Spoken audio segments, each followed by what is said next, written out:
Long travel days can be hard on any body, but especially if you have scoliosis or any kind of spinal curve. Whether you're heading out on a road trip, a long flight, or even just spending a lot of time sitting in the backseat of a car or a bus, there are ways to prep your body and reduce that stiffness and soreness. I'm Physio Andrea, and in this video, I'm going to share some practical scoliosis-informed tips that you can use before, during, and after your journey. Let's get into it.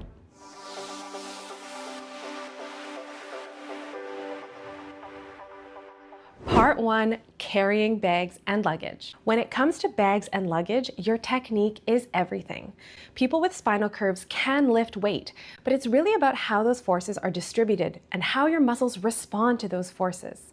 Here are some things not to do. Don't try to carry everything all at once. Do multiple trips from your home to your car, for example, or use a cart at the airport if you can. Or get help. If you know that you have to trek through a long train station or walk from terminal to terminal, try to pack accordingly and minimally.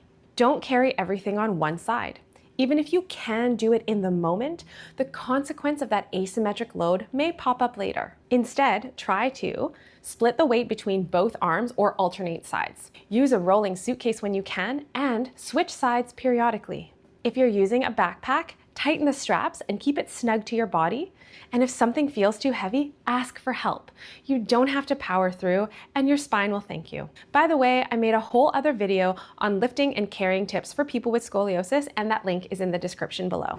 Part 2, loading the car. Maybe you're packing your car, your friend's car, or maybe you're loading up into an Uber. Regardless, how you load makes a difference. And here's what I recommend. Distribute the weight between multiple bags if possible. Use a hip hinge and a squat when you're lifting. Try to keep your spine as neutral as you can. Another hot tip is to keep your feet pointing in the same direction as your chest and your shoulders. Try not to twist, then lift, then twist with the load. Move your feet so your spine stays neutral and supported, especially when you're carrying that weight. And again, ask for help with awkward or heavy things. If you find yourself leaning back to balance the weight, it's probably too big or too heavy for you. Part 3, sitting positions. If you're stuck in a car, plane, or bus for hours, small changes can go a long way. There's no one best sitting position. It's more so that the body likes variety and doesn't love sitting in one position, any position, for long periods of time. I know some vehicles are super cramped and you may not always have adjustment options, but if you can, try to adjust the angle of your seat or your backrest every hour or so. This changes how gravity acts on your spine. Switch up how you sit. Try sitting cross-legged, then cross one leg over the other, switch sides. Try bending one knee up and then switching sides, or even try propping your feet up on a bag for a little while. All these shifts change how load is distributed through your spine, which helps prevent stiffness and irritation. Part 4, prop your spine. This one's simple but so effective. Bring a hand towel or a soft sweater that you can roll up. Why? Because car and airplane seats rarely support your natural spinal curves, and they're typically all molded to fit one size of person.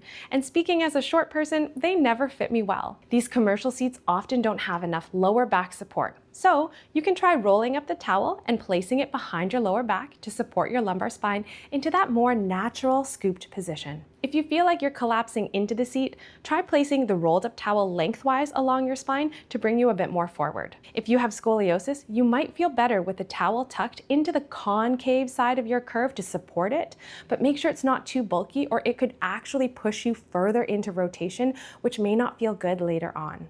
If you feel a pressure point on your shoulder blade or your rib hump where it's contacting the backrest, try folding the towel once or twice, as that can act as a buffer to distribute that pressure better. And for anyone with Sherman's kyphosis or a large kyphotic curve, rolling a towel behind your neck or your head can help your head meet the headrest more comfortably. It's about creating support where your spine needs it, not where the seat decides. Part 5, move whenever you can. If you're pulling over at a rest stop along the road, if you're waiting at the terminal, or you're stretching mid-flight near the bathroom, take a few minutes to move your body. Here are some scoliosis-friendly exercises that target the muscles that can get tight and stiff from sitting. Marching is one of my favorites. It wakes up your hip flexors and your glutes. This hamstring stretch can ease the tension behind your knees and your lower back. This hip flexor stretch counteracts that sitting position that can make the front of your hips feel so tight and can affect your lower back. This hip rotation stretch helps unlock stiff hips and can release tension from your back as well. The adductor stretch. Now, this one is underrated. Your inner thigh muscles, sometimes referred to as your groin muscles, connect to your pelvis and your knees, so releasing them can give a sense of relief in your lower body in general. Arm circles are an easy way to get the blood flowing through your shoulders and to lubricate your shoulder joints, but just don't hit anyone around you. Chest openers are especially important if you've been slouched for a long time. Bodyweight squats are great for circulation. They pump that stagnant fluid out of your legs to prevent blood clots in your calves and promote glute activation as well. Hip circles are a great way to lubricate those hip joints. And lastly, my favorite, a spinal elongation and shoulder stretch. This lengthens your spine, resets your posture, and really opens up that rib cage. And if you want to do these as an actual workout routine, I'll put all of these exercises together so that you can hit play, follow along in real time, and just do this exercise routine while you're traveling.